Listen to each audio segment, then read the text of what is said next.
기원전 4000년부터 1800년, 창세기는 천지창조부터 시작해 아브라함, 이삭, 야곱, 요셉까지의 이야기를 다룹니다. 첫 번째로 하나님이 6일 동안 세상을 창조하시고 7일째 쉬셨다는 내용이 나옵니다. 그러나 많은 사람들이 모르는 사실은 고대 히브리어로 날이 꼭 24시간을 의미하는 것은 아니라는 점입니다. 히브리어에서 날을 의미하는 단어는 요음입니다. 이 단어는 문맥에 따라 다양한 의미를 가질 수 있는데요. 요음은 24시간의 하루를 의미할 수도 있고 특정 시대나 혹은 긴 시간을 의미할 수도 있습니다. 예를 들어 창세기 2장 4절에서 요음은 창조의 전 과정을 가리킬 때 사용됩니다. 시편 90장 4절에서는 주의 눈에는 천년이 지나간 어제 같으며 밤의 한순간 같을 뿐입니다.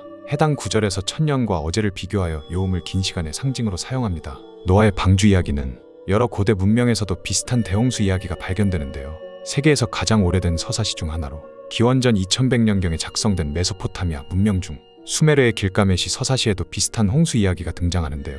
길가메시는 불멸의 비밀을 찾기 위해 여행 중 불사의 인간인 우트나피슈팀을 만나게 되고 지혜의 신 에아를 통해 대홍수의 경고를 들은 우트나피슈팀은 사람들에게 경고하기 위해 긴 여정 중이라는 이야기를 듣습니다. 성경에서도 노아는 방주를 짓는데 120년을 보냈다는 기록이 있는데 이 긴 시간 동안 많은 사람들에게 하나님의 경고를 전했습니다. 기원전 1300년경 출애굽기, 이스라엘 백성이 이집트에서 탈출하는 이야기인데요. 하지만 이집트 탈출이 실제로 언제 일어났는지에 대해서는 아직 논쟁이 있습니다. 전통적인 견해는 기원전 1446년경으로 보며 솔로몬이 성전을 건축하기 시작한 지 480년 전이라는 성경 구절에 근거하는데요. 그러나 다른 학자들은 이 사건을 기원전 13세기경으로 보며 람세스 2세의 통치 시기와 관련이 있다고 주장합니다. 이처럼 고고학적 증거가 부족하여 논쟁이 계속되고 있습니다. 출애굽에서 또 숨겨진 이야기 중 10계명 외에도 약 613개의 율법이 모세를 통해 전달이 되었고 모세는 10계명을 받기 위해 산에 올라가는 오랫동안 내려오지 않았었습니다. 하나님은 산 위에서 모세에게 10계명을 알려주시고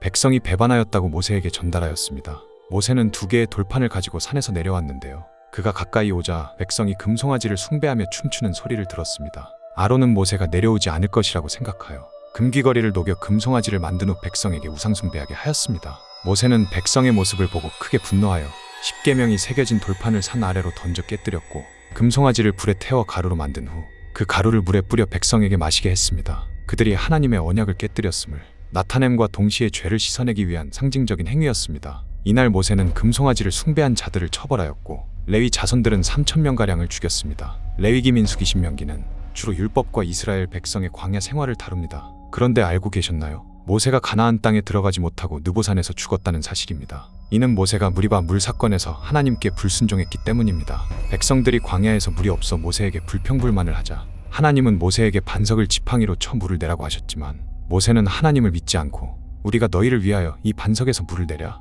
하고 반석을 2번 쳤습니다. 하지만 정말 물이 솟아나왔고 하나님은 너희가 나를 믿지 아니하고 이스라엘 자손의 목전에서 나의 거룩함을 나타내지 못하였다 하시며 가나안 땅으로 들어가지 못하게 하였습니다. 기원전 1200년경 여호수아와 사사기, 여호수아는 이스라엘 백성을 이끌고 가나안 땅을 정복하는 과정을 기록하고 있습니다.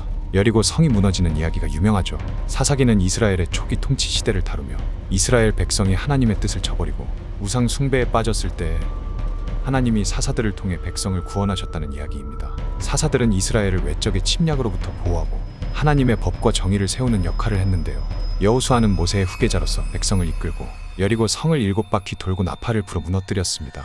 이후 아이 성과의 전투에서는 처참히 패배하게 됩니다. 알고 계셨나요? 당시 하나님은 여리고 성이 함락된 후 아무것도 취하지 말라고 명령하셨습니다. 그러나 유다 지파의 아간은 이 명령을 어기고 은과 금 그리고 바벨론 외투를 취해 자신의 천막에 숨겼습니다. 아간과 그의 가족은 모든 소유물과 함께 돌로 맞아 죽었으며 그들은 아골 꼴짜기에 묻혔습니다. 이 사건은 하나님의 명령을 어길 때의 심각한 결과를 보여줍니다. 기원전 1100년 천년 룻기와 사무엘상하, 룻기는 이방 여인 룻이 이스라엘로 와서 보아스와 결혼하는 이야기를 다루며 사무엘상하는 사무엘, 사울 왕, 다윗 왕의 이야기를 기록하고 있는데요. 여기서 등장하는 사무엘은 이스라엘의 마지막 사사이자 첫 번째 선지자였습니다. 엘리 제사장과 가족들은 하나님의 심판을 받을 것이라고 하였는데요.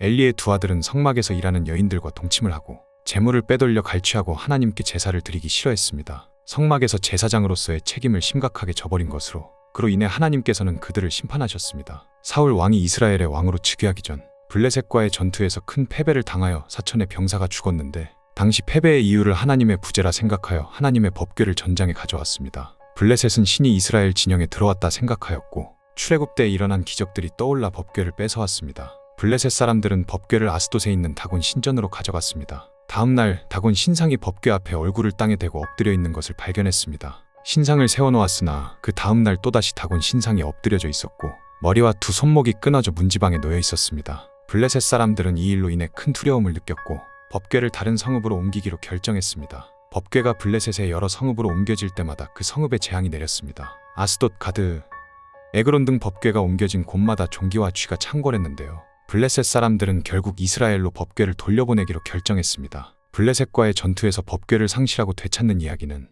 하나님의 주권과 경외심의 중요성을 보여줍니다. 기원전 1000년부터 586년 열왕기상 하와 역대상 하. 열왕기상 하와 역대상 하는 이스라엘 왕국과 유다 왕국의 역사를 다룹니다. 솔로몬 왕의 지혜와 그의 통치, 그리고 왕국이 분열되는 이야기가 주요 내용입니다. 솔로몬은 지혜로운 통치와 국제 무역의 발전으로 통치 기간 동안 워낙 은이 돌처럼 흔했다고 기록되어 있습니다. 하지만 여자 문제는 못 피해갔는데요. 솔로몬은 700명의 아내와 300명의 첩을 두었으며 그의 이방 아내들이 그를 이방신을 숭배하게 만들면서 북이스라엘과 남유다로 왕국이 분열되었고, 분열되면서 하나님의 율법에도 균열이 생기기 시작합니다. 기원전 586년부터 516년 에스라와 느헤미야. 에스라는 바벨론 포로 생활 후 예루살렘으로 돌아와 성전을 재건하고 율법을 회복하는 데 중요한 역할을 한 제사장인데요. 그는 백성들에게 하나님의 율법을 가르치고 이방인과의 혼인을 금지하는 개혁을 이끌었습니다. 그런데 우리는 지금 아내와 이혼하라고 한다면 우리들은 할 수 있었을까요? 당시 에스라는 이방인 아내와 결혼한 유대인들에게 이혼을 명령했습니다. 이는 하나님의 율법을 준수하고